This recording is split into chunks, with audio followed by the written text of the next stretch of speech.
Oh, golly.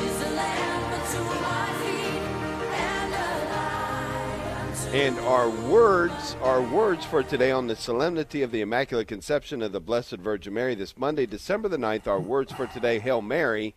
And here to talk about it is Father Mark Davis. Good morning, Father Mark. Good morning, Dave. Good morning, Ron. How are you guys today?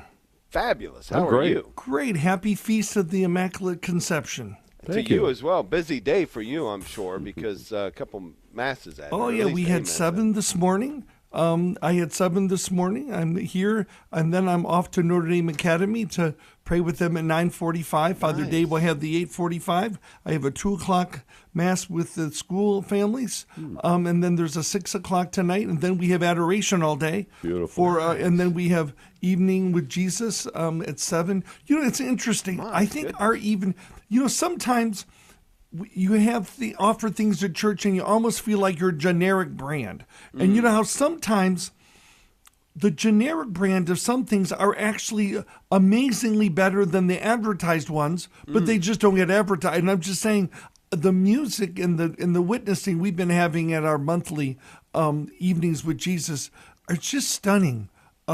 Last night, we always have a program called Noches de Velitas, the Night of Lights, which is famous in Colombia. And it's just, again, it was, we prayed the rosary over from the Holy Family Center. And then there was all kinds of beautiful music to Mary and a witness. It was just fabulous, as you would say. So a lot of blessings. But today, Dave and Ron, is Classic Monday. There are classic rock and roll, right? We call it classic rock. You know, there's classic painting, there's classical music, and there's also classic jokes. And some of the best classic jokes are the Little Johnny jokes. Oh, yes. So Little Johnny came into the kitchen when his mother was making dinner. His birthday was coming up, and he thought this was a good time to tell his mother what he wanted. Mom, I want a bike for my birthday. Little Johnny was a bit of a troublemaker. He had gotten into trouble at school and at home.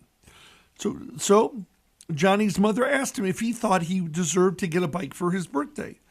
He, of course, thought he did. Johnny's mother wanted Johnny to reflect on his behavior. Go to your room, Johnny, and think about how you behaved this year. Then write a letter to God and tell him why you deserve a bike for your birthday.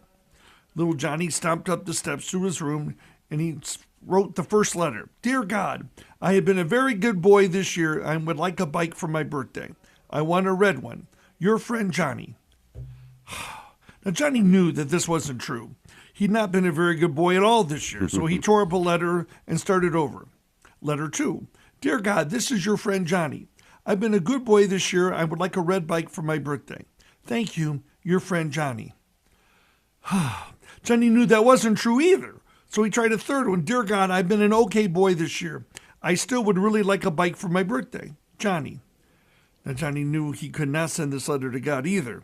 So Johnny wrote a fourth letter. God, I know I haven't been a good boy this year. I'm very sorry. I will be a good boy if you just send me a bike for my birthday. A red one. Please. Thank you, Johnny. Now, Johnny knew, even if it was true, this letter was not going to get him a bike. He was very upset. He went downstairs and told his mother that he wanted to go to church. Johnny's mother thought her plan had worked, as Johnny looked very sad. Just be home in time for dinner, Johnny's mother told him. Johnny walked down the street to the church on the corner.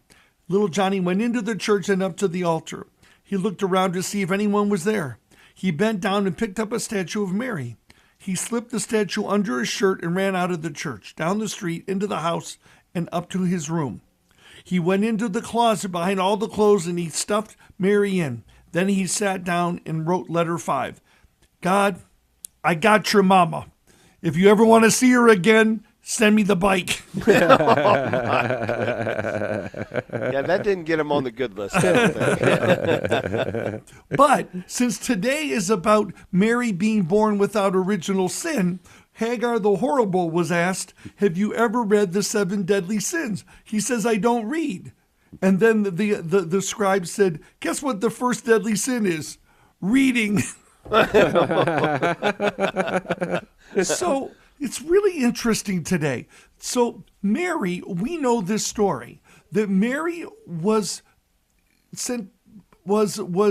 appeared to by God. An angel came, and most people would have been scared to death. But we think because she was born without sin, she didn't freak out. How do we know this? Well, in contrast, Adam and Eve, who represent original sin, our tendency to want to make our own decisions, our tendency to do anything to be able to protect ourselves and to be able to get what we want. We're wired that way as mammals. And so what does Adam do? Adam hides from God and doesn't want anything to do with God, and then says he's naked and vulnerable and embarrassed, and then blames Eve or blames the serpent. That's what humans usually do. But Mary was born without sin. And because she said yes, then God was born into the world. As we get closer to Christmas in this Advent season, we are called to be like Mary. We are called, yes, to go to reconciliation, but to do everything we can to be close to God so that we can birth God in the world. So when God comes to us and he asks us to do the difficult things that he asks us to do in order to birth him, that we, like Mary, will say yes. God bless you all. Have a wonderful Advent, and let us go forth today, say yes to God. Thank you, Father Mark.